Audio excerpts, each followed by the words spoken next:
नमस्कार साथियों, N V Sanskrit classes में आपका हार्दिक स्वागत और हार्दिक अभिनंदन करती हूं। तो आज हम बात करेंगे कि परीक्षा में ध्यान केंद्रित करने के लिए साधन और तकनीक हमारे पास क्या क्या होने चाहिए कि हमारा ध्यान एकाग्र हो और हम एग्जाम में बहुत अच्छा परफॉर्मेंस कर सकें। तो इसके लिए आपके पास साधन और तकनीक, सबसे पहले तो देख यह है कि आपको जो भोजन करते हो, है ना, तो वो थोड़ा कम करें, है ना, भोजन कम करें। चाहे 2 टाइम की बजाय आप 3 टाइम में थोड़ा थोड़ा खा सकते हो, क्योंकि आप 2 टाइम अगर पेट भर के खाओगे तो पक्का है आपको नींद जरूर आएगी, और नींद आएगी तो आप पढ़ नहीं पाओगे और अपना ध्यान एकाग्र नहीं कर पाओगे। सबसे बड़ा रीज़न है, मैं तो ये मेरा अनुभव है, मेरे साथ घटित हुआ है, इसलिए मैं आपको बता रही हूँ। हो सकता किसी को नहीं है, लेकिन मेरे साथ तो ऐसा होता है और अधिकांश के साथ होता है, मैंने ऐसा देखा है। ठीक है, पहली बात। दूसरी बात, सिलेबस के एक एक पॉइंट को टच करते हुए चले। हर जितने भी टॉपिक है उनके वस्तुनिष्ठ क्वेश्चन जरूर निकालें। NCERT बुक है आपके पास या फिर और कोई ऑथेंटिक बुक है, वहाँ से आप वस्तुनिष्ठ क्वेश्चन ज़्यादा से ज़्यादा निकालें। तीसरी बात, जो नहीं आए आपको वहाँ गोला लगाएं, और जो फिर दूसरा राउंड मारो, तीसरा राउंड मारो, तो गोली वाले को ही फड़ो, जो आते हैं उनको मत देखना। ठीक है, फिर मोबाइल फ़ोन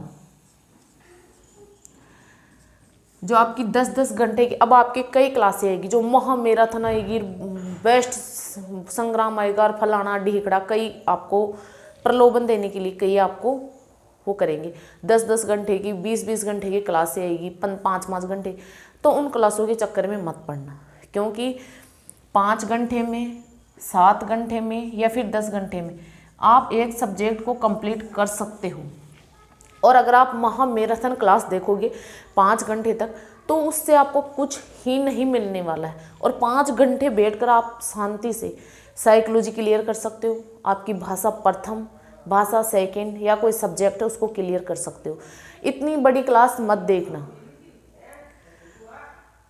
रिक्वेस्ट कर रही हूँ आपसे कि 5-5, 10-10 घंटे की क्लास मत देखना यूट्यूब पर, क्योंकि वो आपका टाइम बर्बाद करेगा। अब आपको बहुत क्लासें मिलेगी, महामैराथन आ रही है, वो सीरीज आ रही है, फलाना ढीगड़ा कई आएगी, उनके चक्करों में नहीं पढ़ना आपको।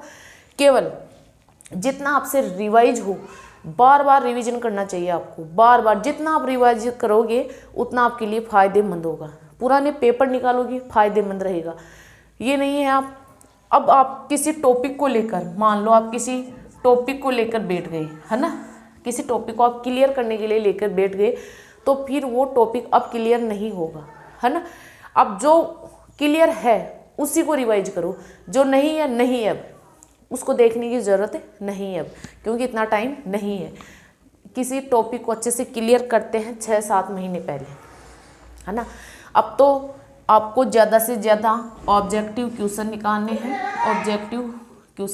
हैं, पुराने पेपर निकालने हैं, और NCERT की अगर बुक है तो वो आपको निकालनी है, मतलब वहाँ से मोस्ट पॉइंट और वस्तुनिष्ठ क्वेश्चन वही निकालने हैं। अब एक एक लाइन पढ़ने का टाइम आपके पास नहीं है, आप एक एक लाइन पढ़ने बैठ जाओ तो वो टाइम नहीं है आपके पास।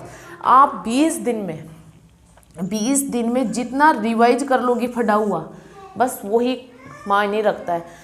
अब ये मायने नहीं रखता कि आपको कितना याद है, याद तो चाहे वो टॉप करने वाला बच्चा को भी 50-60% ही याद होता है। ये नहीं कि टॉप करने वाले को पूरी बुक याद होती है, ये तो आपका एक भ्रम है ना।